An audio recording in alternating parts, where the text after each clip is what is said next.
ನೋಡಿ ಎಂಥ ಅದ್ಭುತವಾದ ಕಲಾಕೃತಿಗಳನ್ನು ಮಾಡಿದ್ದಾರೆ. ನಾವು 100 ವರ್ಷದ ಹಿಂದೆ 80 ವರ್ಷದ ಹಿಂದೆ ಕಲಾಕೃತಿಗಳಂದರೆ ನಂಬಕ್ಕೆ ಆಗಲ್ಲ. MTV ಆಚಾರ್ಯವ್ರ ಬಗ್ಗೆ ನಾವು ಕಾಲೇಜ್ ಲೈಫಲ್ಲಿ ಅವ್ರ ಹೆಸರು ಕೇಳಿದ್ವಿ ಅಷ್ಟೇ. ಪೋಸ್ಟರಲ್ಲಿ ಅಥವಾ ಸುಧಾ ಮ್ಯಾಗ್ಝಿನಲ್ಲಿ ಅವ್ರ ವರ್ಕ್ಗಳನ್ನು ನೋಡ್ತಾ ಇದ್ವಿ. ನಿಜವಾಗ ಅವ್ರ ವರ್ಕನ್ನು ಇವತ್ತು ಲೈವ್ ಆಗಿ ನೋಡ್ತಾ ಇದ್ದೀವಿ, ಭಾಳ ಖುಷಿ ಆಗ್ತದೆ. ಇವರ ಚಿತ್ರಗಳನ್ನು ನೋಡಿಕೊಂಡು ಯಾಕಂದರೆ ಆವಾಗೆಲ್ಲ ಒಂದು ಚಂದಮಾಮ ಇರ್ಬೋದು ಅಥವಾ ಬೇರೆ ಬೇರೆ ಪತ್ರಿಕೆಗಳಲ್ಲಿ ನಾವು ಈ ಕಲಾಕೃತಿಗಳನ್ನ ನೋಡಬೇಕಾಗಿದೆ. ಯಾಕಂದರೆ ಡಿಜಿಟಲ್ ಅನ್ನೋದು ಆ ಕಾಲದಲ್ಲಿ ಇರಲಿಲ್ಲ, ನೋಡೋದಕ್ಕೆ ಸಿಗ್ತಾನೂ ಇರಲಿಲ್ಲ. ಶ್ರೀ MTV ಆಚಾರ್ಯವರ ಕಲಾಕೃತಿಗಳನ್ನು ಚಂದಮಾಮ ಬುಕ್ಕಲ್ಲಿ ನಾನು ನೋಡಿ ಬೆಳೆದವನು 90ರ ದಶಕದಲ್ಲಿ. ಆದರೆ ಒರಿಜಿನಲ್ಲಿ ವರ್ಕ್ ಯಾವುದೂ ನೋಡಿದ ನೆನಪಿಲ್ಲ. ಬಟ್ ಇವಾಗ ನಮ್ಮ ಹಿರಿಯ ಕಲಾವಿದರಾದಂಥ ಶ್ರೀ ಶಿವಾನಂದ ಬಸವಂತಪ್ಪನವರು ನನಗೆ ಭಾಳ ವರ್ಷದಿಂದ ಚಿರಪರಿಚಿತ. ಅವರು ಆಗಾಗ ಹೇಳ್ತಿದ್ರು MTV ಆಚಾರ್ಯವರದ ಅವರ ಭಾಳ ಅಭಿಮಾನಿ. ಹೇಳ್ತಿದ್ರು ಅವರು ಎಕ್ಸಿಬಿಷನ್ ಮಾಡಬೇಕು ಅಂತ. ಮುಖ್ಯವಾಗಿ ನಾವೆಲ್ಲ ನೆನೆಸ್ಕೋಬೇಕಾಗಿರೋಂತಹ ನಮ್ಮ ಹಿಂದಿನ ಪೂರ್ವಸೂರಿಗಳಂತ ಏನು ಹೇಳ್ತೀವಿ ಅಂತಹ ಒಂದು ಅದ್ಭುತವಾದಂತಹ ಕಲಾವಿದರಲ್ಲಿ ಬಹಳ ಮುಖ್ಯವಾದಂತಹ MTV ಆಚಾರ್ಯ ಅವರ ಕಲಾಕೃತಿಗಳ ಪ್ರದರ್ಶನ ಇವತ್ತು ನಮ್ಮ ಬೆಂಗಳೂರಿನಲ್ಲಿ ಇಂಡಿಯನ್ ಇನ್ಸ್ಟಿಟ್ಯೂಟ್ ಆಫ್ ವರ್ಲ್ಡ್ ಕಲ್ಚರಲ್ಲಿ ನಡೀತಾ ಇದೆ.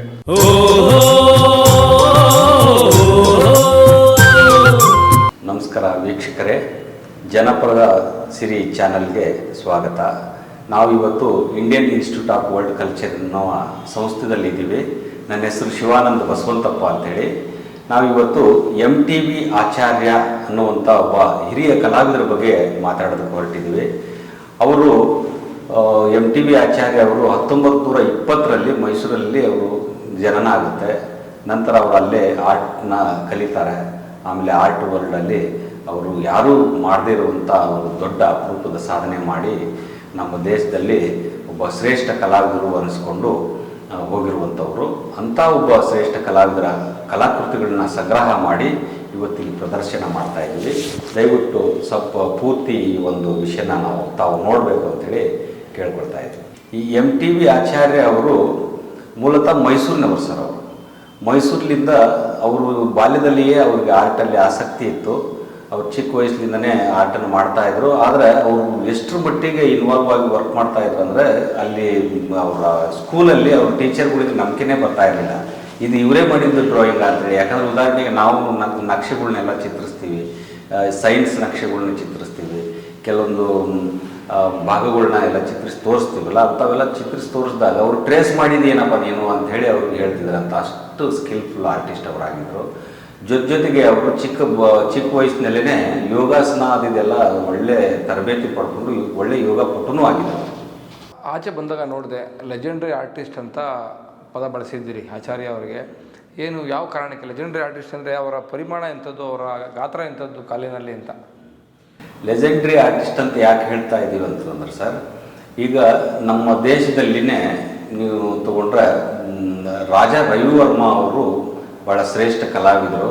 ಅವ್ರಿಗೂ ಸಹಿತ ಈಗ ಸುಮಾರು 20-25 ವರ್ಷದ ಹಿಂದೆ ಜನ ಯಾವ ರೀತಿ ಹೇಳ್ತಿದ್ದಾರೆ ಅಂದರೆ, ಅವರು ಕ್ಯಾಲೆಂಡರ್ ಆರ್ಟಿಸ್ಟು, ಅವರೇನು ರಿಯಲಿಸ್ಟಿಕ್ ಪೇಂಟಿಂಗ್ ಮಾಡ್ತಾರೆ, ಅವರೇನು ಮಾಡರ್ನ್ ಮಾಡ್ತಾರಾ ಅಂತ. ಅಂದರೆ ಮಾಡರ್ನ್ ಮಾಡೋರು ಮಾತ್ರ ಶ್ರೇಷ್ಠರು ಅನ್ನುವಂಥ ಒಂದು ಮನಸ್ಥಿತಿ ಇರುವಂಥ ಒಂದಿಷ್ಟು ಜನ ಇದ್ರು ಇಲ್ಲಿ ಮುಂಚೆ. ಅದು ಬರ್ತಾ ಏನಾಯಿತು ಅಂದರೆ, ಅವರು ಸೀರಿಯಸ್ ಆರ್ಟಿಸ್ಟಾ ಅಥವಾ ಸುಮ್ಮನೆ ಉಡಾಪೆ ಮಾಡಿರುವಂಥ ಆರ್ಟಿಸ್ಟಾ, ಸೀರಿಯಸ್ ಮಾಡಿದರೆ ಅದು ಯಾವುದೇ ವರ್ಕ್ ಆದರೂ ಶ್ರೇಷ್ಠ ಅನ್ನುವಂಥ ಮನಸ್ಥಿತಿಗೆ ಇಡೀ ವರ್ಲ್ಡ್ ವೈಡ್ ಜನ ಬಂದು ತಲುಪಿದ್ರು ಸರ್.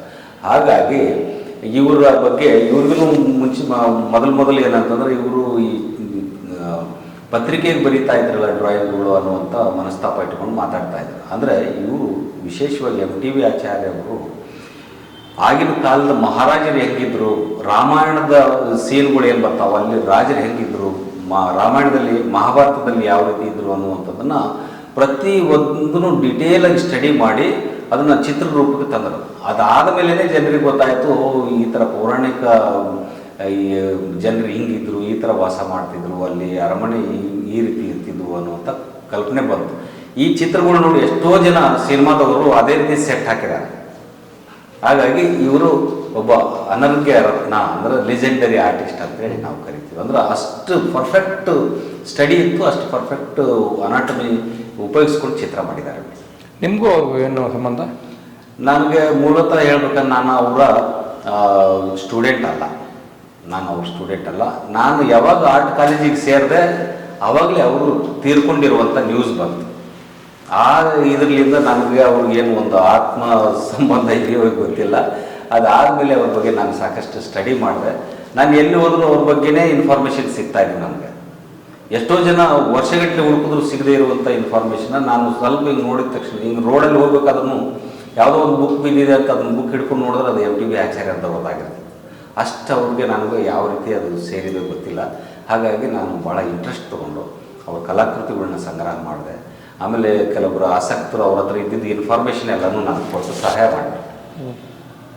ಭಾರತೀಯ ಕಲಾ ಜಗತ್ತಿನಲ್ಲಿ ಆಚಾರ್ಯ ಅವರ ಸ್ಥಾನ ಏನಿರ್ಬೋದು? ಭಾರತೀಯ ಕಲಾ ವಲಯದಲ್ಲಿ ಆಚಾರ್ಯ ಅವರ ಸ್ಥಾನಮಾನ ಅತಿ ದೊಡ್ಡದು ಸರ್. ಯಾಕಂದರೆ ಸೌತ್ ಇಂಡಿಯಾದಲ್ಲಿ ಫಸ್ಟ್ ಟೈಮ್ ಒಂದು ಗ್ರೂಪ್ ಎಕ್ಸಿಬಿಷನ್ನ ಕಂಡಕ್ಟ್ ಮಾಡ್ತಾರೆ ಮದ್ರಾಸಲ್ಲಿ 1947ನೇ ಇಸ್ವಿದಲ್ಲಿ. ಕರ್ನಾಟಕದ ಅಂದರೆ ಅವಾಗ ಮೈಸೂರು ಕರ್ನಾಟಕ ಅಂತಿತ್ತು. ಮೈಸೂರು ಕರ್ನಾಟಕ ಭಾಗದಾಗಿನ ಒಂದು 50 ಜನ ಆರ್ಟಿಸ್ಟ್ಗಳು ಚೆನ್ನೈನಲ್ಲಿ ಇರುವಂಥ ಈ ಮಡ್ರಾಸ್ ಅಂತೇನು ಕರಿತಿದ್ವಿ ಮೊದಲು, ಅಲ್ಲಿಂದ ಒಂದು 50 ಜನ, ಕೇರಳದಲ್ಲಿಂದ ಒಂದಿಷ್ಟು ಜನ, ಆಂಧ್ರ ಪ್ರದೇಶದಲ್ಲಿಂದ ಒಂದಿಷ್ಟು ಜನ ಆರ್ಟಿಸ್ಟ್ಗಳದ್ದು ಎಲ್ಲ ಕಲಾಕೃತಿ ಸೇರಿಸಿ ಸುಮಾರು 200 ಪೇಂಟಿಂಗ್ದು ಅತಿ ದೊಡ್ಡ ಕಲಾ ಪ್ರದರ್ಶನ ಇವರು ಮದ್ರಾಸದಲ್ಲಿ 1947ನೇ ಇಸ್ವಿದಲ್ಲಿ ಮಾಡ್ತಾರೆ. ಇವರ ಕಲಾ ಸೇವೆಗೆ ಮೆಚ್ಚಿ ಮದ್ರಾಸಿನ ಜನತೆ ಅವ್ರಿಗೆ ಗೋಲ್ಡ್ ಮೆಡಲ್ನ ಹಾಕಿ ಅವ್ರಿಗೆ ಸನ್ಮಾನ ಮಾಡಿ ಅವತ್ತು ಇದು ಮಾಡ್ತದೆ. ಅಷ್ಟು ವೆರಿ ಸೀರಿಯಸ್ ಪೇಂಟರ್. ಇವ್ರ ಬಗ್ಗೆ ನಾವು ಭಾಳ ಸ್ಟಡಿ ಮಾಡಬೇಕಾಗಿತ್ತು, ಮಾಡೋಕ್ಕಾಗಿಲ್ಲ ದುರದೃಷ್ಟ ಇದರಿಂದ. ಈಗ ಅವ್ರ ಬಗ್ಗೆ ಭಾಳಷ್ಟು ಜನ ಸ್ಟಡಿ ಮಾಡ್ತಾ ಇದ್ದಾರೆ. ಅವ್ರ ಬಗ್ಗೆ ಇಂಟರ್ನ್ಯಾಷನಲ್ ಲೆವೆಲ್ ಪುಸ್ತಕಗಳು ಬರ್ತಾ ಇದ್ದಾವೆ.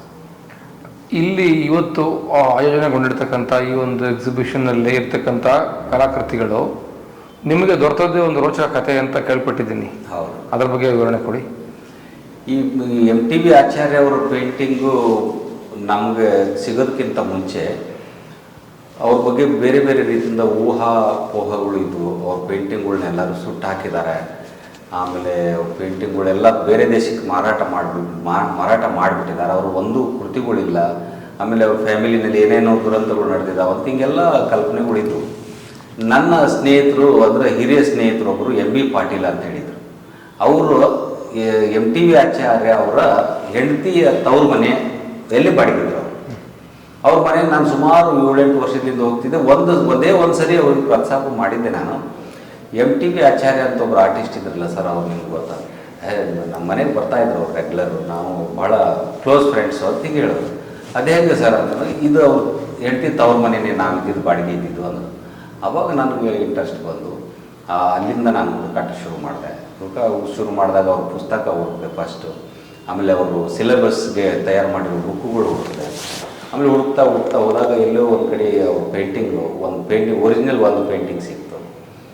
ಆಮೇಲೆ ನಾನು ಮದ್ರಾಸಿಗೆ ಅವ್ರು ಇದ್ರಲ್ಲ, ಅಲ್ಲಿ ಹುಡ್ಕೊಂಡು ಹೋದಾಗ ಅಲ್ಲಿ ಕೆಲವೊಬ್ರು ಮನೆಯಲ್ಲಿ ಒಂದಿಷ್ಟು ಪೇಂಟಿಂಗ್ಗಳು ಸಿಕ್ಕು. ಆ್ಯಂಟಿಕ್ ಶಾಪಲ್ಲಿ ಪೇಂಟಿಂಗ್ ಸಿಕ್ಕು.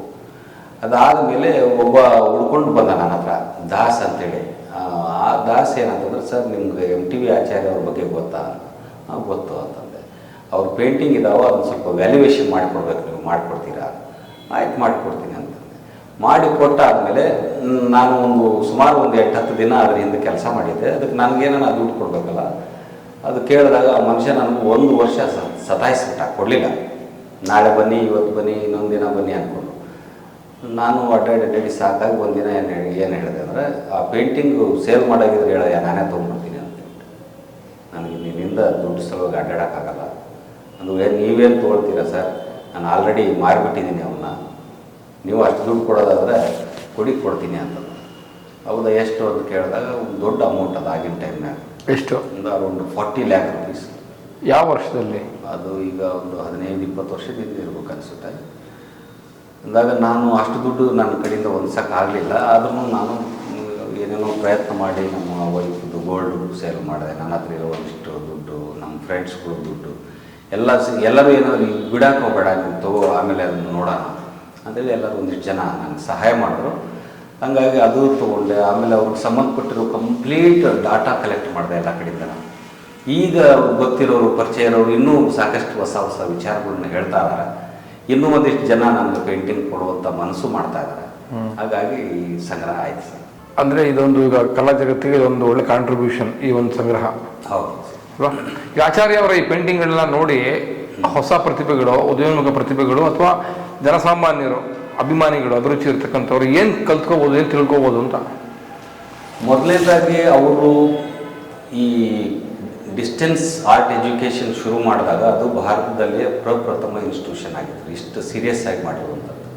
ಬೇರೆ ದೇಶದಲ್ಲಿ ಇದ್ದು ಅಂತ ಕೇಳಿದರು, ಬಟ್ ಇವರು ಬೇರೆ ದೇಶದಿಂದ ಈ ಪಠ್ಯಗಳನ್ನ ತರಿಸ್ಕೊಂಡು, ಬುಕ್ಗಳನ್ನ ತರಿಸ್ಕೊಂಡು ಹಗಲು ರಾತ್ರಿ ಇವರು ಕೂತ್ಕೊಂಡು ಬರೆದಿರುವಂಥ ಈ ಇನ್ಫಾರ್ಮೇಷನ್ ನನ್ನ ಹತ್ರ ಇದೆ. ಆವಾಗಿನ ಕಾಲದಲ್ಲಿ ಈ ಆರ್ಟ್ ಕಾಲೇಜಿನಾಗ ಕೊಟ್ಟರು ಸಹಿತ ಯಾರೂ ಅಷ್ಟು ಸೀರಿಯಸ್ ಆಗಿ ಆರ್ಟಿಸ್ಟ್ಗಳು ಆಗಿ ತಯಾರಾಗಿ ಬರ್ತಿರ್ಲಿಲ್ಲ. ಇವ್ರ ಹತ್ರ ಕಲ್ತವ್ರು ಎಲ್ಲರೂ ಆರ್ಟಿಸ್ಟ್ ಆಗಿದ್ದಾರೆ.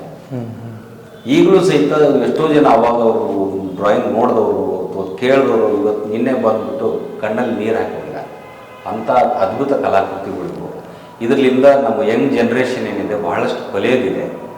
ಪ್ರಪೋರ್ಷನ್ಲಿಂದ ಹಿಡಿದು ಕಂಪೋಸಿಷನ್ಲಿಂದ ಹಿಡಿದು ಆಮೇಲೆ ಅವರು ಆಗಿನ ಟೈಮ್ನಾಗಿಂದ ಒಂದು ಆಲೋಚನೆ ಏನಿದೆ, ಹಿಂಗೆ ಇದ್ದಿರ್ಬೋದು ಅನ್ನುವಂಥ ಒಂದು ಪರಿಕಲ್ಪನೆ ಏನಿದೆ, ಇಲಿಸ್ಟ್ರೇಷನ್ಸು, ರಿಯಲಿಸ್ಟಿಕ್ ಪೇಂಟಿಂಗ್ ಮಾಡುವಂಥದ್ದು, ನೇಚರ್ ಸ್ಟಡಿ, ಪ್ರತಿ ಒಂದು ಯಾಕಂದರೆ ಅವರೇ ಮಾಸ್ಟರ್. ಈಸ್ ಎ ರಿಯಲ್ ಜಮ್ ಅವ್ರ ಮಾಸ್ಟರ್. ಅವ್ರು ಮಾಡಿರೋ ಕಲಾಕೃತಿನ ನಾವು ಕಲಿಯೋದಕ್ಕೆ ಬಹಳಷ್ಟು. ನಾನು ಶಿವಾನಂದ ಬಸವಂತಪ್ಪ ಅಂಥೇಳಿ, ನಾನೊಬ್ಬ ಚಿತ್ರಕಲಾವಿದ. ಸುಮಾರು 33 ವರ್ಷದಿಂದ ನಾನು ಚಿತ್ರಕಲಾ ಸೇವೆ ಮಾಡ್ತಾಯಿದ್ದೀನಿ. ಮಾಡ್ತಾ ಈ ಕಲಾ ವಲಯದಲ್ಲಿ ಸಾಕಷ್ಟು ಪ್ರಶಸ್ತಿಗಳನ್ನು ಪಡೆದಿದ್ದೀನಿ. National gallery of modern art ಅನ್ನುವಂಥ ಸಂಸ್ಥೆಯಲ್ಲಿ ನಾನು ಪ್ರೋಗ್ರಾಮ್ ಆ್ಯಂಡ್ ಎಕ್ಸಿಬಿಷನ್ ಆಫೀಸರ್ ಅಂತೇಳಿ ಕೆಲಸ ಮಾಡಿದ್ದೀನಿ. ಅದಕ್ಕಿಂತ ಮುಂಚೆ ಕಲಾ ವಲಯದಲ್ಲಿ ನಾನು ಸೇವೆ ಮಾಡಿರೋದಕ್ಕೆ ನನಗೆ ರಾಜ್ಯ ಪ್ರಶಸ್ತಿ, ರಾಷ್ಟ್ರ ಪ್ರಶಸ್ತಿ, ಇನ್ನೂ ಪ್ರೈವೇಟ್ ಬೇರೆ ಬೇರೆ ಪ್ರಶಸ್ತಿಗಳೆಲ್ಲ ಬಂದಿದ್ದಾವೆ. ನಾನು ಮೂಲತಃ ರಾಯಚೂರು ಜಿಲ್ಲೆ ಸಿಂಧನೂರು ತಾಲೂಕಿನ, ವಾಸ ಬೆಂಗಳೂರೇ. ಈಗ ಸುಮಾರು 25 ವರ್ಷದಿಂದ ನಾನು ಬೆಂಗಳೂರಲ್ಲೇ ಇದ್ದೀನಿ ಸರ್. MTV ಆಚಾರ್ಯ ಅವ್ರ ಬಗ್ಗೆ ಇನ್ನೊಂದು ವಿಷಯ ಹೇಳಬೇಕಂದ್ರೆ, ಅವರು 1947ರಲ್ಲಿ ಚಂದಮಾಮ ಅನ್ನುವಂಥ ಪತ್ರಿಕೆಯಲ್ಲಿ ಶುರು ಮಾಡೋದಕ್ಕಿಂತ ಮುಂಚೆ ಅವರು HAL ಕೆಲಸ ಮಾಡ್ತಾಯಿದ್ರು. HAL ಕೆಲಸ ಮಾಡಬೇಕಾದ್ರೆ ಇವರು ಅಲ್ಲಿವರೆಗೂ ಮಾಡಿರುವಂಥ ಪೇಂಟಿಂಗ್ಗಳ್ನ ಒಂದು ತಮ್ಮ ಮನೆಯಲ್ಲಿ ಒಂದು ಸಂಗ್ರಹ ಮಾಡಿ ಇಟ್ಕೊಂಡಿದ್ರು ಸರ್. ಸಂಗ್ರಹ ಮಾಡಿ ಇಟ್ಕೊಂಡಾಗ ಅವಾಗ HALಗೆ ಬೇರೆ ಬೇರೆ ದೇಶದ ವಿಜ್ಞಾನಿಗಳು ಬರ್ತಾಯಿದ್ರು. ಅವರು ಆಕಸ್ಮಿಕವಾಗಿ ಇವರು ಕಲಾವಿದರಂತ ಗೊತ್ತಾಗಿ ಬಂದ ಕಲಾಕೃತಿಗಳನ್ನ ನೋಡ್ತಾರೆ. ನೋಡಿಬಿಟ್ಟು ದಿಗ್ಭ್ರಮೆಗೊಳ್ತಾರೆ ಅವ್ರು. ಯಾಕಂದರೆ ಇವರು ಯಾವ ಫಾರಿನ್ ಆರ್ಟಿಸ್ಟ್ಗಳ್ಗಿಂತಲೂ ಕಡಿಮೆ ಇಲ್ಲಲ್ಲ, ಇಂಡಿಯಾದಾಗೂ ಇಂಥ ಒಬ್ಬ ಆರ್ಟಿಸ್ಟ್ಗಳು ಇದ್ರ ಅಂತೇಳಿ ಅವರು ಗಾಬರಿಗೊಂಡು ಅವರೆಲ್ಲ ಪೇಂಟಿಂಗನ್ನ ಖರೀದಿ ಮಾಡಿರ್ತಾರೆ. ಆವಾಗಲೇ ಸುಮಾರು 150 ಪೇಂಟಿಂಗು ಅಮೇರಿಕಾಗೆ ಹೊರಟೋಗಿದ್ದಾವೆ. ಅದಾದಮೇಲೆ ಅವರು ಬೆಂಗಳೂರಿಗೆ ಬಂದಿದ್ದಾಗ ನಮ್ಮ ಕರ್ನಾಟಕ ಸರ್ಕಾರದವರು ಅವ್ರಿಗೆ ರಷ್ಯಾಕ್ಕೆ ಕಳಿಸ್ತಾರೆ. ರಷ್ಯಾಕ್ಕೂ ಅವರು ಸುಮಾರು ಒಂದು 50-60 ಪೇಂಟಿಂಗ್ಗಳನ್ನ ತೊಗೊಂಡು ಹೋಗ್ತಾರೆ. ಅಲ್ಲಿ ರಷ್ಯನ್ ಗೌರ್ಮೆಂಟ್ ಅದನ್ನು ಪರ್ಚೇಸ್ ಮಾಡ್ತಾರೆ. ಹಂಗಾಗಿ ಅವರು ಪೇಂಟಿಂಗ್ಗಳು ರಷ್ಯಾ, ಅಮೇರಿಕಾ, ಆಮೇಲೆ ಇಲ್ಲಿದ್ದಾಗ ಅವರು ಪ್ರತಿ ತಿಂಗಳು 25-30 ಪೇಂಟಿಂಗ್ಗಳನ್ನ ತೊಗೊಂಡೋಗಿ ಚೆನ್ನೈನಲ್ಲಿ ಒಂದು ಗ್ಯಾಲರಿನಲ್ಲಿ ಇಡ್ತಾಯಿದ್ರು. ಪ್ರತಿ ತಿಂಗಳು 25-30 ಪೇಂಟಿಂಗ್ ಅವ್ರು ಸೇಲ್ ಆಗ್ತಾಯಿದ್ರು. ಅದು ಎಷ್ಟು ಪೇಂಟಿಂಗ್ ಮಾಡಿದ್ದಾರೆ ಅನ್ನೋದು ಲೆಕ್ಕ ಇಲ್ಲ. ಬಟ್ ನಮ್ಗೆ ಈಗೇನು ಸಿಕ್ಕಿದೆ ಇದು ಒಂಥರ ಟ್ರೆಜರಿ. ಯಾಕಂದರೆ ಅವರ ಕನಸಿತ್ತು, ಅವರು ಮಹಾಭಾರತ ಚಿತ್ರಗಳನ್ನ ಮಾಡಬೇಕು ಅನ್ನುವಂಥದ್ದು ಬೈ ಚೈಲ್ಡ್ಹುಡ್ಲಿಂದ ಕನಸಿತ್ತು. ಆ ಒಂದು ಉದ್ದೇಶದಿಂದ ಇವು ಬರೀ ಇಲಸ್ಟ್ರೇಷನ್ಸು ಅದಿದಂತ ತಿಳ್ಕೊಂಡವರು ಭಾಳ ತಪ್ಪು ಕಲ್ಪನೆ ಆಗ್ತದೆ. ಇದು ವೆರಿ ಹಾರ್ಡ್ಲಿ ಅಂದರೆ ಅವರು ಮನಪೂರ್ವಕವಾಗಿ ಆಮೇಲೆ ಆಧ್ಯಾತ್ಮಿಕವಾಗಿ ಒಳಗಡೆ ಹೋಗಿ ಕ್ರಿಯೇಟ್ ಮಾಡಿರುವಂಥ ಪೇಂಟಿಂಗ್ ಆಗಿರೋದ್ರಿಂದ ಇದಕ್ಕೆ ವಿಶೇಷ ಶಕ್ತಿ ಇದೆ ಸರ್. ಆ ದೃಷ್ಟಿಯಿಂದ ನಾವು ಇವನ್ನ ನೋಡಬೇಕು. ಎಷ್ಟು ಕಲೆಕ್ಷನ್ಸ್ ಇದೆ ನಿಮ್ಮ ಹತ್ರ? ನನ್ನ ಹತ್ರ ಈಗ ಸುಮಾರು ಒಂದು 250 ಪೇಂಟಿಂಗ್ ಅವರು ಇದ್ದಾವೆ. ಚಂದಮಾಮ ಮ್ಯಾಗಝೈನ್ ಬಗ್ಗೆ ಒಂದಷ್ಟು ಮಾತಾಡ್ತಾ ಇದ್ರಿ. ಚಂದಮಾಮ ಏನಾಯ್ತು ಅಂದ್ರೆ ಸರ್, ಇವರು ಮಡ್ರಾಸಿಗೆ ಹೋಗಿ ಇರ್ತಾರೆ. ಅಲ್ಲಿ ಒಂದು ದೊಡ್ಡ ಎಕ್ಸಿಬಿಷನ್ ಮಾಡ್ತಾರೆ. ಇವ್ರದ್ದು 1 ಮ್ಯಾನ್ ಶೋ ಮಾಡ್ತಾರೆ. ಮದ್ರಾಸ್ನಾಗ MTV ಆಚಾರ್ಯ ಯಾರು ಅಂತಂದ್ರೆ ಕಲಾ ವಲಯದಲ್ಲಿ ಎಲ್ಲ ಕಡೆನೂ ಮಸ್ಟಿಗೆ ಫೇಮಸ್ ಆಗೋಗ್ತಾರೆ. ಫೇಮಸ್ ಆದಾಗ ಏನಾಗ್ತೈತೆ, ಒಂದು ಸಿನಿಮಾ ಇದು ಆ್ಯನಿಮೇಷನ್ ಫಿಲ್ಮ್ ಅಂತ ಮಾಡ್ತಾರೆ ನೋಡಿ. ಆ ಟೈಮ್ನಲ್ಲಿ 47 ಇಸ್ವಿಯಲ್ಲಿ 46ನೇ ಇಸ್ವಿನಲ್ಲಿ ಒಬ್ಬರು ಫಿಲ್ಮ್ ಡೈರೆಕ್ಟರ್ ಆ್ಯನಿಮೇಷನ್ ಫಿಲ್ಮ್ ಮಾಡ್ತಾ ಇರ್ತಾರೆ. ಅದು ಮಾಡ್ಬೇಕಾದ್ರೆ ಅವ್ರಿಗೆ ಆರ್ಟಿಸ್ಟ್ ಬೇಕಾಗಿರ್ತೈತಿ. MTV ಆಚಾರ್ಯ ಅವ್ರಿಗೆ ಹೇಳ್ತಾರೆ, ಇವರು ಒಂದು ಫಿಲ್ಮ್ಗೆ ಎಷ್ಟು ಬೇಕಲ್ಲ ಅಷ್ಟು ಆ್ಯನಿಮೇಷನ್ ಹ್ಯಾಂಡ್ ಡ್ರಾಯಿಂಗ್ ಕ್ರಿಯೇಟ್ ಮಾಡಿಕೊಡ್ತಾರೆ. ಅವು ಎಲ್ಲಿ ಹೋಗಿದಾಗ ಗೊತ್ತಿಲ್ಲ, ಬಟ್ ಮಾಡಿ ಕೊಟ್ಟಾಗ ಅದು ಸಿನಿಮಾ ಆಗಲ್ಲ, ತಯಾರಾಗಲ್ಲ. ಅವ್ರಿಗೆ ಬಂಡವಾಳ ಹಾಕೋಕ್ಕಾಗಲ್ಲ, ಅಲ್ಲಿಗೆ ನಿಂತ್ಕೊಂಡು ಹೋಗ್ಬೇಕು. ನಿಂತಾಗ ಏನು ಮಾಡ್ತಾರೆ, ರುಮಾಲೆ ಚನ್ನಬಸವಯ್ಯ ಅಂಥೇಳಿ ನಮ್ಮ ಕರ್ನಾಟಕದ ಅತಿ ಶ್ರೇಷ್ಠ ಕಲಾವಿದರಲ್ಲಿ ಒಬ್ಬರು ಅವರು ಇಲ್ಲಿಂದ ಅವರು ಪಾಲಿಟಿಕ್ಸ್ ಬ್ಯಾಕ್ಗ್ರೌಂಡ್ ಇತ್ತು ಅವ್ರಿಗೆ, ಅವರು ಆರ್ಟಿಸ್ಟ್ ಇದ್ದರು. ಇಲ್ಲಿಂದ ಮದ್ರಾಸಿಗೆ ಹೋದಾಗೆಲ್ಲ ಈ MTV ಆಚಾರ್ಯ ಅವ್ರ ಜೊತೆಗೆ ಇರ್ತಿದ್ರು. ಅವ್ರಿಗಿಂತ ಒಂದು 5-6 ವರ್ಷ ದೊಡ್ಡವರು ಜೊತೆಗೆ ಇರ್ತಿದ್ರಲ್ಲ. ಒಂದ್ಸರಿ ಇವ್ರು ಕೆಲಸ ಮಾಡ್ತಾ ಇದಾರ ಅಂತ ಅವರು ಸುಮ್ಮನಿದ್ರು. ಇವ್ರು ಖಾಲಿ ಇದ್ದಾಗ ಏನು ಮಾಡ್ತಾಯಿದ್ರಿ ಆಚಾರ್ಯ ಅವರೇ ಅಂತ ಕೇಳಿದಾಗ, ಏನಿಲ್ಲ ಸರ್, ಇದು ಫಿಲಮ್ಗೆ ಒಂದು ಮಾಡಿದೆ, ಅದು ಏನು ನಡೀಲಿಲ್ಲ, ಈಗ ಖಾಲಿ ಇದ್ದೀನಿ ಅಂತಂದಾಗ, ಹೌದಾದರೆ ಇವರು ನಾಗಿರೆಡ್ಡಿ ಮತ್ತು ಚಕ್ರಪಾಣಿ ಅಂಥೇಳಿ ಉಳ್ಳಾಗಡ್ಡಿ ಈರುಳ್ಳಿ ವ್ಯಾಪಾರಿಗಳವರು ಅವರು ಒಂದು ಮ್ಯಾಗ್ಝಿನ್ ತೆಗಿಬೇಕಂತ ಇದ್ದಾರೆ, ಚಂದಮಾಮ ಅಂಥೇಳಿ, ಮಕ್ಕಳ ಸಲುವಾಗಿ ಅಥವಾ ಈ ನಮ್ಮ ದೇಶದ ಸಂಸ್ಕೃತಿನ ಬಿಂಬಿಸುವಂಥ ಪತ್ರಿಕೆ ಅದು ಅಂತ ಹೇಳಿದಾಗ, ಏನು ಮಾಡ್ಬೇಕು ಸರ್ ನಾನು, ನೀವು ಅಲ್ಲಿ ಆರ್ಟಿಸ್ಟಾಗಿ ಸೇರ್ಕೊಳ್ತೀರಾ ಅಂತ ಕೇಳ್ತಾರೆ.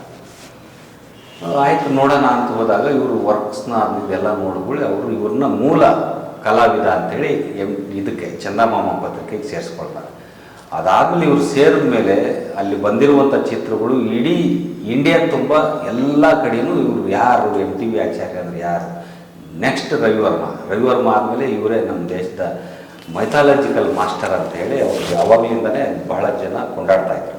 ಅವ್ರಿಗೆ ಸಾಕಷ್ಟು ಪ್ರೈಸ್ಗಳು ಬಂದಿದ್ದಾವೆ ಸರ್, ಗೋಲ್ಡ್ ಮೆಡಲ್ಗಳು ಬಂದಿದ್ದಾವೆ. ಆದರೆ ಅವು ಯಾವ ನಮ್ಮ ಹತ್ರ ಉಳಿದಿಲ್ಲ, ಎಲ್ಲ ಯಾರ್ಯಾರು ಏನೇನು ಮಾಡಿದ್ರು. ಯಾಕೆ ಕೇಳಿದೆ ಅಂದರೆ ರವಿವರ್ಮ ಬಹಳ ದೊಡ್ಡ ಹೆಸರು ಚಿತ್ರಕಲೆ ಜಗತ್ತಿನಲ್ಲಿ.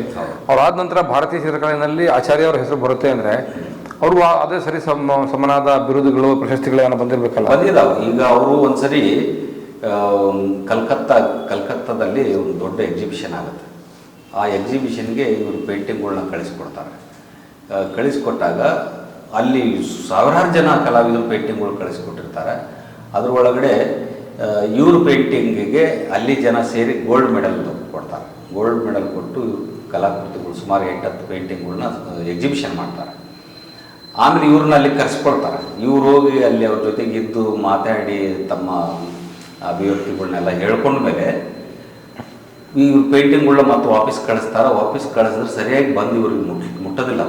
ರೈಲ್ವೆ ಸ್ಟೇಷನಲ್ಲಿ, ಕೊರಿಯರ್ ಶಾಪಲ್ಲಿ ಎಲ್ಲೆಲ್ಲೋ ಬಿದ್ದು ಅವು ಕೊನೆಗೆ ಗೆದ್ದಲು ಹಿಡಿದ್ಬಿಟ್ಟು ಎಲ್ಲ ಪೇಂಟಿಂಗ್ಗಳು ಹಾಳಾಗಿಬಿಡ್ತಾವೆ.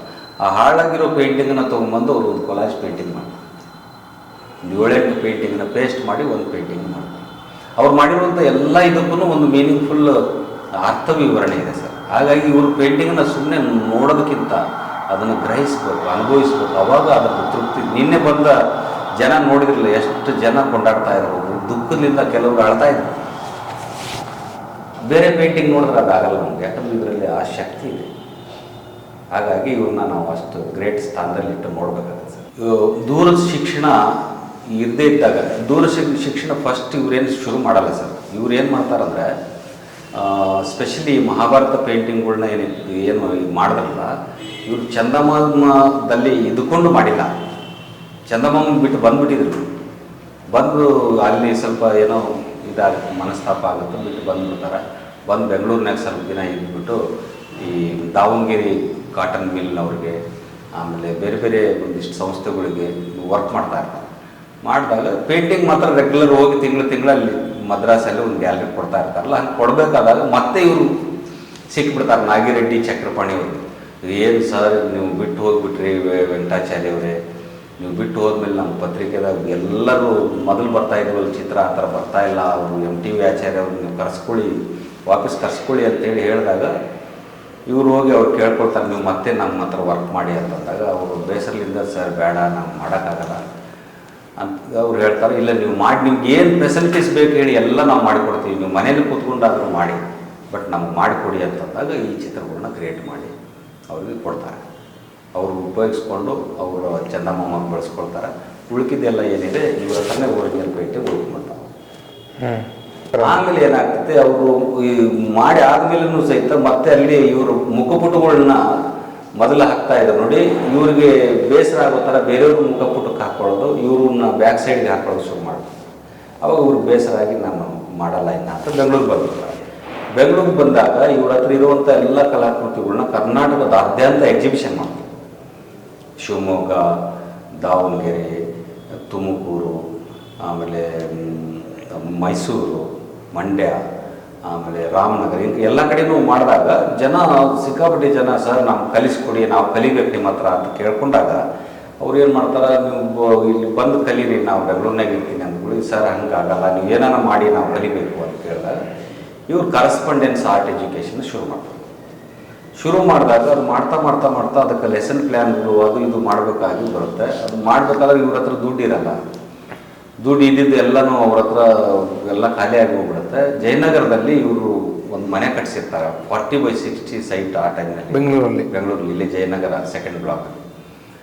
ದುಡ್ಡು ಕಮ್ಮಿ ಬಿದ್ದಿದ್ದಕ್ಕೆ ಆ ಮನೆನ ಮಾರಿ ಸಂಪೂರ್ಣ ಹಣನ ಈ ಸ್ಟಡಿ ಮಟೀರಿಯಲ್ ಕ್ರಿಯೇಟ್ ಮಾಡೋದಕ್ಕೆ ಬಳಸ್ಕೊಂಡಿರ್ತಾರೆ. ಆಮೇಲೆ ಮನೆ ಇಲ್ಲಾರ್ದಂಗೆ ಆಗಿಬಿಟ್ಟು ಅಲ್ಲಿ ಒಂದು ಆಚಾರ್ಯ ಚಿತ್ರಕಲಾ ಭವನ ಅಂತೇಳಿ ಗಾಂಧಿನಗರದಲ್ಲಿ ಮೇಲೆ ಬ್ಯಾಂಕಿನ ಮೇಲೆ ಅವರು ಸ್ಟುಡಿಯೋ ಸ್ಟಾರ್ಟ್ ಮಾಡಿ ಅದರಲ್ಲಿ ಇಟ್ಕೊಂಡು ವರ್ಕ್ ಮಾಡ್ತಾ ಇರ್ತಾರೆ. ಅದು ನಾವು ಗೊತ್ತಾಗಿ ಹೋಗಿ ಅದು ಮನೆ ನೋಡ್ಕೊಂಡ್ಬಂದ್ವಿ. ಸುಮಾರು ಈಗಿನ ಸಂದರ್ಭದಲ್ಲಿ ಅದು 25-30 ಕೋಟಿ ರೂಪಾಯಿ ಬೆಲೆ ಬಾಳುವಂಥ ಮನೆ. ಆರ್ಟ್ ಸಲುವಾಗಿ ಅವರು ಅದನ್ನು ಮಾರ್ಕೊಂಡ್ಬಿಡ್ತಾರೆ. ಇವತ್ತು ನಾವು ಬೇರೆ ದೇಶದ ಆರ್ಟಿಸ್ಟ್ಗಳ ಬಗ್ಗೆ ಮಾತಾಡ್ತೀವಿ, ಅವ್ರು ಅದನ್ನು ಮಾರ್ಕೊಂಡ್ರು ಇದನ್ನು ಮಾರ್ಕೊಂಡ್ರು, ಅವರು ಆರ್ಟ್ ಸಲುವಾಗಿ ಹಂಗೆ ಮಾಡಿದ್ರು ಅಂತೇಳಿ ಅಂಥವ್ರನ್ನ ದೊಡ್ಡ ಪ್ರಮಾಣದಲ್ಲಿ ಬಿಂಬಿಸುವಂಥ ಸ್ಥಿತಿ ಇದೆ. ನಮ್ಮ ದೇಶದ ಒಬ್ಬ ಕಲಾವಿದ ಆರ್ಟ್ ಸಲುವಾಗಿ ತನ್ನ ಮನೆಯೇ ಮಾರ್ಕೊಂಡ, ಅದನ್ನು ನಾವು ಎತ್ತಿ ಹೇಳುವಂಥ ನಮ್ಮಲ್ಲಿ ಮನಸ್ಥಿತಿ ಬರಬೇಕು ಸರ್. ಅಂದರೆ ಮನೆ ಹೋಗಲಿ, ಆಸ್ತಿ ಹೋದರೆ ನಮಗೇನು ಬೇಜಾರಾಗಲ್ಲ. ಅವರು ವಿನಿಯೋಗ ಮಾಡಿದಂತಹ ಆ ಮೆಟೀರಿಯಲ್, ಲೈಕ್ ಸ್ಟಡಿ ಮೆಟೀರಿಯಲ್ಸು ಅಥವಾ ಆ ಸಿಸ್ಟಮ್ ಉಳ್ಕೊಂಡಿದೆ ನನ್ನ ಹತ್ರ ಇದೆ. ಅದನ್ನು ನಾನು ಕಾಪಾಡ್ಕೊಂಡಿಟ್ಟಿದ್ದೀನಿ. ಯಾಕಂದರೆ ಅಷ್ಟು ಮಟೀರಿಯಲ್ ರೆಡಿ ಮಾಡೋಕ್ಕೇ ಅವರು ಅದೊಂದು ಮನೇನ ಕಳ್ಕೊಂಡಿದ್ದಾರೆ. ಆ ಮಟೀರಿಯಲ್ ಸಹಿತ ಜನ ನೋಡಬೇಕು ಅನ್ನೋ ಉದ್ದೇಶಕ್ಕೆ ಅದನ್ನು ಕಲೆಕ್ಟ್ ಮಾಡಿದ್ದೀನಿ. ಎಲ್ಲೆಲ್ಲಿ ಇತ್ತು ಆ ಬುಕ್ಸ್ಗಳು, ಅವ್ರು ಮಾಡಿರುವಂಥ ಬುಕ್ಸ್ಗಳು ಕಲೆಕ್ಟ್ ಮಾಡಿದ್ದೀನಿ. ಅವ್ರ ಕೈಲಿಂದ ಬರೆದಿರುವಂಥ ಅಕ್ಷರಗಳು ಕಲೆಕ್ಟ್ ಮಾಡಿದ್ದೀನಿ, ಚಿತ್ರಗಳು ಕಲೆಕ್ಟ್ ಮಾಡಿ. ಎಲ್ಲದೂ ಮಾಡಬೇಕಾದ್ರೆ ದೊಡ್ಡ ಗ್ಯಾಲರಿ ಬೇಕು ನಮಗೆ. ಅದನ್ನು ಎಲ್ಲನೂ ನೋಡೋ ಥರ ವ್ಯವಸ್ಥೆ ಆಗಬೇಕು. ಆವಾಗಲೇ ಎಲ್ಲರಿಗೂ ನೋಡೋದಕ್ಕೆ ಸಿಗುತ್ತೆ. ಕುಟುಂಬದ ಹಿನ್ನೆಲೆ ಅಂತಂದರೆ ಅವರ ವೈಫ್ ಏನಿದ್ರಲ್ರಿ ವಿಜಯಲಕ್ಷ್ಮಿ ಅಂತೇಳಿ, ಅವರು ಎಲ್ಲ ಆರ್ಟ್ ಸ್ಟೂಡೆಂಟ್ಸ್ ಏನಿದ್ರಲ್ಲ, ಅವ್ರು ಬಂದು ಕಲಿಯೋ ಸಂದರ್ಭದಲ್ಲಿ ಸ್ವತಃ ಕೈಲಿಂದ ಅಡುಗೆ ಮಾಡಿನೇ ಎಲ್ಲ ಸ್ಟೂಡೆಂಟ್ಸಿಗೆ ಬಡಿಸ್ತಾ ಇದ್ದಾರೆ. ಅವರು ತಿಂಗಳಿಗೆ ಒಂದು ಸರಿ ಇಲ್ಲ 2 ತಿಂಗಳಿಗೆ ಒಂದು ಸರಿ ಈ ಲ್ಯಾಂಡ್ಸ್ಕೇಪ್ ಟೂರ್ ಅಂತ ಹೋಗ್ತಾಯಿದ್ರು ಸ್ಟೂಡೆಂಟ್ಸ್ ಜೊತೆಗೆ. ಅಲ್ಲಿ ಹೋದರೂ ಸಹಿತ ಅಲ್ಲಿ ಎಲ್ಲರೂ ಅಡುಗೆ ಮಾಡಿ ಎಲ್ಲರ ಜೊತೆಗೇ ತಿನ್ನಬೇಕು ಊಟ. ಆಮೇಲೆ ಅಲ್ಲಿ ಕಲಿಯೋದಕ್ಕೆ ಬಂದಂಥ ಸ್ಟೂಡೆಂಟ್ 1 ಸೆಕೆಂಡ್ 1 ನಿಮಿಷ ಟೈಮ್ ವೇಸ್ಟ್ ಮಾಡ್ತಿರ್ಲಿಲ್ಲ. ಮಾಡಿದ್ರಂದ್ರೆ ಸಿಟ್ಟು ಬಂದು ಬೈತಾ ಇದ್ರಂತ. ಅವ್ರು ಹೆಚ್ಚು ಮಾತಾಡ್ತಾ ಇರಲಿಲ್ಲ ಅಂತ. ಮಾತಾಡಿದ್ರು ಅಂತಂದರೆ ಯಾರಾದರೂ ಏನಾದರೂ ಮಿಸ್ಟೇಕ್ ಮಾಡಿದ್ರೆ ಮಾತ್ರ. ಅದು ಏನಾದರೂ 1 ಸೆಕೆಂಡ್ ಅವ್ರ ಎದುರಿಗೆ ವೇಸ್ಟ್ ಮಾಡಬಾರ್ದು. ಕಲಿಯೋಕ್ಕೆ ಬಂದಿದ್ದು ಪಕ್ಕ ಪರ್ಫೆಕ್ಟ್ ಕಲಿಬೇಕು. ಹಾಗಾಗಿ ಅವ್ರ ಸ್ಟೂಡೆಂಟ್ಸ್ಗಳು ಎಲ್ಲರೂ ಮಾಸ್ಟರ್ಸೇ ಇದ್ದವರೆಲ್ಲ. ಈ MTV ಆಚಾರ್ಯ ಅಂದರೆ ಏನು ಫುಲ್ ಫಾರ್ಮು? ಮಂಡಯಂ ತೊಂಡೂರು ವೆಂಕಟಾಚಾರ್ಯ ಅಂತೇಳಿ ಸರ್. ಮಂಡಯಂ ಅಂದರೆ ಅದೊಂದು ಕಮ್ಯುನಿಟಿ ಹೆಸರು ಅದು. ಹೌದಾ? ಅಂದರೆ ಅವ್ರು ಕನ್ನಡಿಗರು, ಕನ್ನಡ ಭಾಷಿಕರೇ. ಮೈಸೂರಿನವರು. ಅವ್ರ ತಾಯಿಯವರು ಮೇಲ್ಕೋಟೆಯವರು. ಓ ಸರಿ ಪಕ್ಕ ಇಲ್ಲಿ. ಸರಿ. ಈ ಜನಪದ ಸಿರಿ ಎನ್ನುವಂಥ ಚಾನಲ್ ಏನಿದೆ, ಇದು ತುಂಬ ನಮ್ಮ ಕಲೆ ಮತ್ತು ಸಂಸ್ಕೃತಿಗಳನ್ನ ಬಿಂಬಿಸುವಂಥ ಕೆಲಸ ಮಾಡ್ತಾ ಇದೆ. ಇಂಥ ಚಾನಲ್ಗಳಿಗೆ ನಾವೆಲ್ಲ ಪ್ರೋತ್ಸಾಹ ನೀಡಬೇಕು. ಅವ್ರಿಗೆ ಸಬ್ಸ್ಕ್ರೈಬ್ ಆಗಿಬಿಟ್ಟು ಅವ್ರಿಗೆ ಇನ್ನಷ್ಟು ಪ್ರೋತ್ಸಾಹ ಮಾಡಿದ್ರೆ ಇಂಥ ಕಾರ್ಯಕ್ರಮಗಳನ್ನ ಅವರು ಇನ್ನಷ್ಟು ಸೆರೆ ಹಿಡಿತಾರೆ, ತಮಗೆ ತಲುಪಿಸ್ತಾರೆ. ದಯವಿಟ್ಟು ಇಂಥ ಕಾರ್ಯಕ್ರಮಗಳನ್ನ ನೋಡುವಂಥ ಭಾಗ್ಯ ಒದಗಿಸಿಕೊಟ್ಟಿರುವಂಥ ಜನಪದ ಸಿರಿ ಚಾನಲ್ಗೆ ನಾನು ಮತ್ತೊಮ್ಮೆ ಧನ್ಯವಾದಗಳನ್ನು ಹೇಳ್ತಾ ಇದ್ದೀನಿ. ನಮಸ್ಕಾರ. ಈ ಕನ್ನಡ ಮಣ್ಣನ್ನು ಮರಿಬೇಡ ಓ ಅಭಿಮಾನಿ.